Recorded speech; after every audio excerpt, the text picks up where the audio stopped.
அதாவது for example இந்தியால இருந்து நீங்க பெல்ஜியம்ல போய் படிக்க போறீங்க அப்படின்னா ஃபர்ஸ்ட் உங்களுக்கு என்ன தேவை அப்படின்னா யூனிவர்சிட்டியில நீங்க அக்செப்டட் ஆயிருக்கணும். அதாவது பெல்ஜியன் யூனிவர்சிட்டியில இருந்து உங்களுக்கு அக்செப்டன்ஸ் லெட்டர் வந்திருக்கணும்.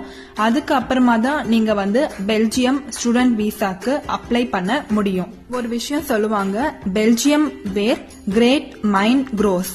ஏன் அப்படின்னா பெல்ஜியம்ல எக்ஸலண்டான எஜுகேஷனல் சிஸ்டம் இருக்கு. அது மட்டும் இல்லாம அஃபோர்டபுள் டியூஷன் ஃபீஸ். அதனாலதான் இந்த கோர்ஸ் சொல்றாங்க. ரீசெண்டா பப்ளிஷ் பண்ணிருக்காங்க. என்ன அப்படின்னா list of BS, MS and PhD scholarships in Belgium பத்தி லிஸ்ட் பப்ளிஷ் பண்ணிருக்காங்க. ஹை குவாலிட்டி எஜுகேஷனை லோயர் பிரைஸ்ல ப்ரொவைட் பண்ணிட்டு வராங்க.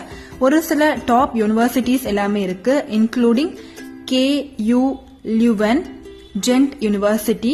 அது மட்டும் இல்லாம நிறைய யூனிவர்சிட்டிஸ் எல்லாமே